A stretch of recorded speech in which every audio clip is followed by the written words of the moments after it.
Yo, what's up guys? Matt here from DCL Blogger once again, going through a video regarding Ubisoft. So Ubisoft came out literally 13 hours ago from recording this, saying that introducing Ubisoft Quartz, we're bringing the first energy efficient NFTs playable in a AAA game to Ghost Recon Breakpoint. Try it in the beta from December 9th with 3 free cosmetic drops and learn more. Pretty cool news that Ubisoft are actually making NFTs that are playable in their game. So they released this thing, and I did a bit of a breakdown thread to it. There's a thread that I did on my Twitter, and if you're not following my Twitter, you should be. I don't know what you're doing with your life, but you should be following me on Twitter. That was kind of harsh, but follow me on Twitter. Right, I share some stuff every now and then. But Ubisoft Quartz is their play and their sort of arm where they're experimenting with NFTs within the games. It's pretty interesting.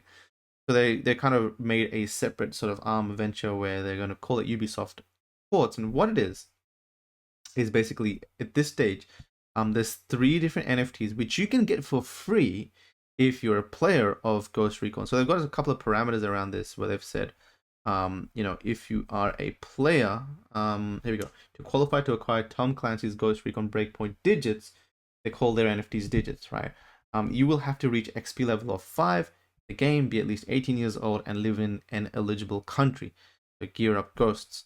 So there are some parameters around this, but how they're starting this off is there's 3 different NFTs you can get. The cosmetic ones, so it's kind of like a helmet, there's little pants, there's a gun. And these are going to be NFTs, right? You can get them. There's a way to get them for free. There's a limited amount. There's a way to get them for free within the game. Kind of introducing their people to NFTs. The first 3 editions are free. And here's the interesting thing, right? So limited editions. So obviously there's a cap on each one. It's an NFT. We already know that. Serial numbers. Every single digit features a serial number. This serial number is displayed on the collectible and on the in-game item. Only you have control of this digit. So if we go over here into my thread, and you scroll, zoom in one of these images. Where are they, Maddie? You can see over here where it says digits are playable in-game. You can see there's a serial number on them. So just like how you have a mint number, right, when buying an avatar on OpenSea, what they've done is, yes, it has a mint number, but that mint number that's the mint number acts as a serial number that gets displayed on the helmet. So you're like, oh, that's helmet number 0041. I know that character. Here's another cool thing about it, right? The player names. Each digit will also be tied to the player names of all its previous and current owners. So what they've done is, the player names, and you can see this in my thread. God, I've got my little thread over here where I'm gonna zoom in. Oh no, I didn't save it. But there's a section over here where you can see how there's different owners and how the history gets tracked, how you can kind of see who bought what. You can kind of see that here, right? So you can kind of see the people or the history of who's owned that piece. If it's exchanged hands, you can be like, oh, so and so used this during the tournament. And so this is interesting how games are utilizing the blockchain tech to be able to add more history to the in-game items and tradability. So they're experimenting with this. They're calling these NFTs digits. They're going to be claimable within Tom Clancy's Ghost Recon, I believe, or Breaking Point. And the other interesting thing is that not only, in fact, I don't think you can trade them in a Ubisoft marketplace. They're utilizing all these transactions will take place on the authorized third-party marketplaces, Rarible or Object.com, not on Ubisoft Quartz. How interesting is that? So not only are they're giving NFTs out to their players, but they're allowing people to pull them out and use them on our external marketplaces that we've used in the past. So Rarible, Object. They haven't mentioned OpenSea because they're launching on Tezos.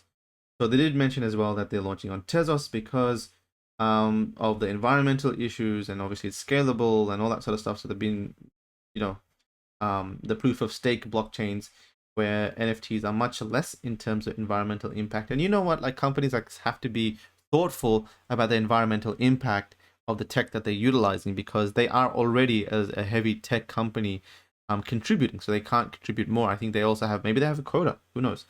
So they also ended with, this is just the beginning, and there'll be more with what they've got in the works. So very cool to see very big name publisher come in build utility where you can actually use that in the game, even just to display. I think it'd be a huge deal, because in the future, if Ubisoft goes on and a ton of people start to utilize this, then these early NFTs will be a big deal.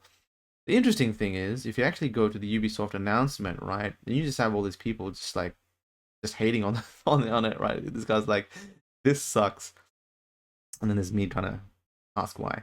And it's like, another reason to never play a Ubisoft game again. Every day I find a reason to not bother with Ubisoft. LMFAO. All right, all right.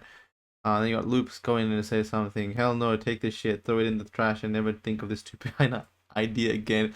It's just insane how many people just don't like NFTs. I just don't understand. Like, why wouldn't you like NFTs? I mean, you're already spending money on in-game content. Why wouldn't you want to own that content so you could sell that if you don't want it anymore? Well, duh. You're telling me that you'd rather just dump money into something and never see that money come out again? All it is just adding the fact that, hey, you can actually sell this to someone. That's it. That's all it is doing. Everything else stays the same. You buy it just like you normally buy it. You can wear it and equip it and utilize it. Everything else stays the same. The only difference is you get freedom of transferability of the item. It's just so stupid. So stupid. The hate is so stupid. Like, and it's just so enormous. Like, it's like the majority and the bulk of sort of engagement they get is like backlash and hate. Like, look at this. Out of the 10,000 likes, or the engagements here, 570 liked it and 9,300 disliked it. Isn't that insane? It's insane, right? Anyway, like, it just boggles my mind as to how opposing people are to NFTs and how they sort of penetrate the industry. And maybe it all stemmed from the JPEG thing and went viral. And it's like, why are people spending money on JPEGs?